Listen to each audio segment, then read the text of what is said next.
Kembali di editorial Media Indonesia, pemirsa, dan kita lanjutkan tadi, Bung Tommy, ada beberapa hal yang kita perlu gali. Pemerintah Indonesia kemudian apa yang harus dilakukan? Apakah mungkin akan menunda dulu, padahal mungkin sebenarnya kan ibadah haji tidak bisa ditunda ya? Atau apa yang harus dilakukan terkait dengan peristiwa ini untuk kemudian meminimalisir atau mengantisipasi ada hal-hal yang mungkin tidak diinginkan ke depannya? Yohana, Indonesia itu adalah negara dengan penduduk muslim terbesar di dunia.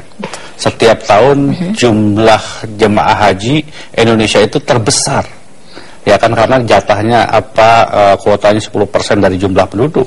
Kita kan dapat kuota sekitar 200.000 sampai 250.000, terbesar dari seluruh. Karena itu berhak pemerintah Indonesia meminta jaminan kepada pemerintah Arab Saudi bahwa warga Indonesia menjalankan ibadah haji itu dijamin keamanannya, keselamatannya. Ini yang harus dimintakan. Bahkan kalau sekarang terjadi musibah, kita mintakan dilakukan investigasi dan dimintakan hak asuransi, ya kan, tuh jaminan.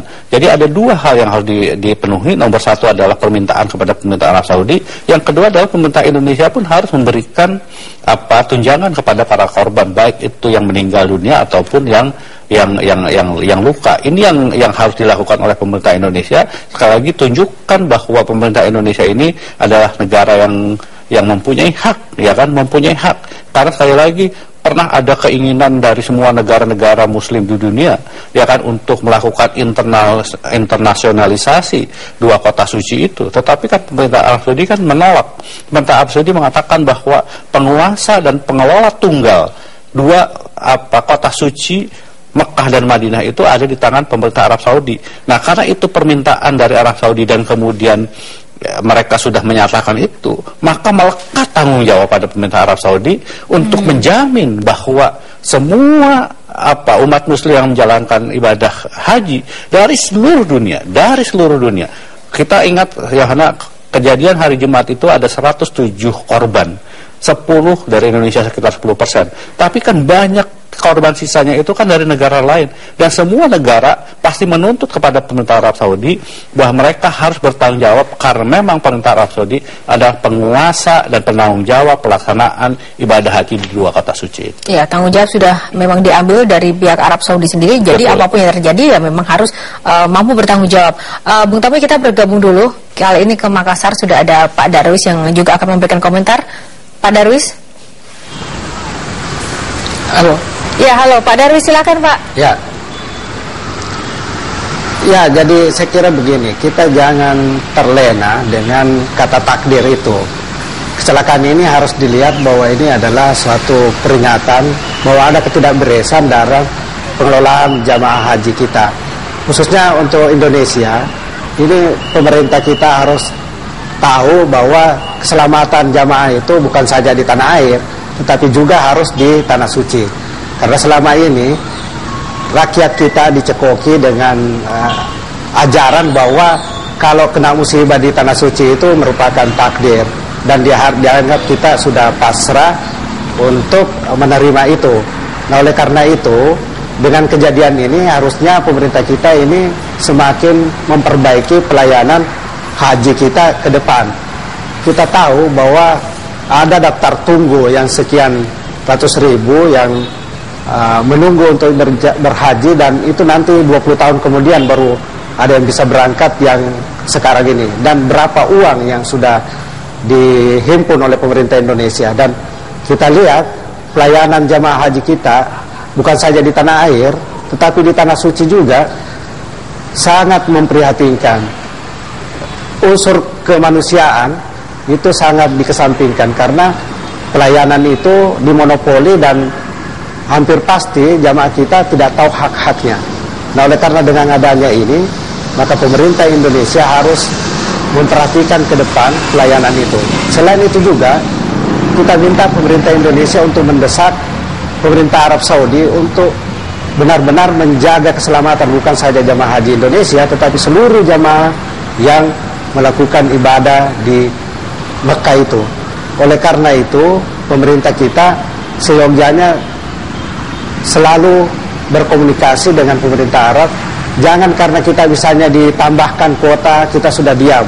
Karena kita lihat kemarin ini ada tambahan kuota haji yang diberikan kepada Presiden Jokowi, dan jangan membuat kita atau bangsa kita ini mau menerima begitu saja, karena bagaimanapun juga Indonesia itu punya bargaining position yang begitu besar, karena selain negara Islam dunia juga jamaah, termasuk jamaah hajinya itu juga terbesar yang menunaikan itu. Oleh karena itu hak-hak jamaah itu perlu dipenuhi.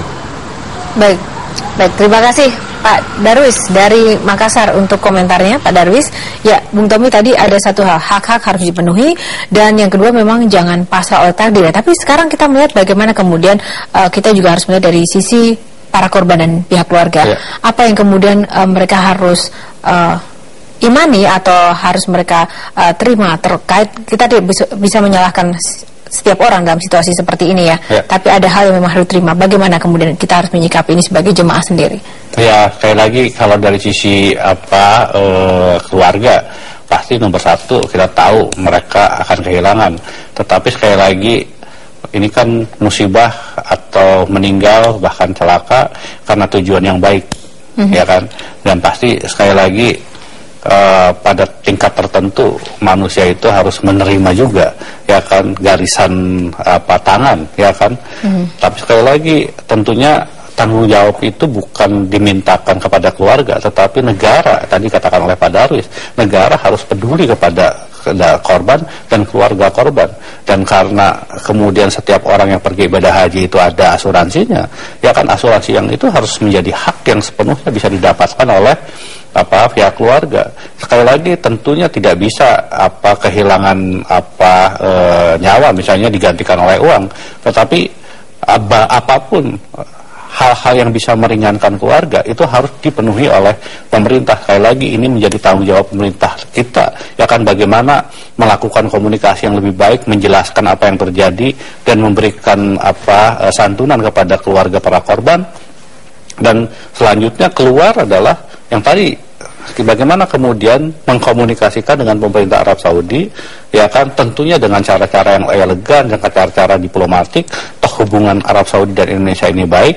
Yang kita mintakan kepada pemerintah Arab Saudi bahwa hal-hal seperti ini jangan terulang lagi di kemudian hari. Nah, kita bisa lihat sekarang sebetulnya dari sisi pemerintah Arab Saudi, apakah mereka terpukul dengan kejadian ini?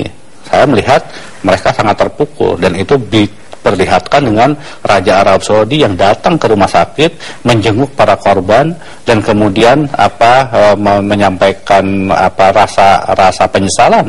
Dan bahkan pemerintah Arab Saudi berencana untuk juga memberikan santunan kepada korban baik yang meninggal maupun yang luka. Itu sebetulnya bentuk dari rasa tanggung jawab dan rasa bersalah dari pemerintah Arab Saudi. Tetapi sekali lagi yang perlu dilakukan adalah bagaimana di kemudian hari sistem pengelolaan ibadah haji ini harus menjamin kemudian para jemaah itu bisa melaksanakan dengan aman dan kemudian selamat. Kalau kita lihat dari lokasi sekitar Masjidil Haram, ya kan, memang sangat terbatas perlindungan yang diberikan kepada para jemaah, ya kan, bagaimana keren-keren itu berdiri sementara jemaah lalu lalang di bawahnya tanpa ada pengamanan sama sekali. Ini yang saya kira yang tadi dikatakan oleh Pak Sunoto adalah kecerobohan. Kita lihat, jadi orang itu didekatkan dengan mara bahaya. Nah, ini yang saya kira harus menjadi pembelajaran bagaimana orang itu harus dijauhkan dari ancaman yang bisa membahayakan dirinya. Ya, bagaimana kemudian kita dapat menjauhkan manusia itu dari bahaya, dari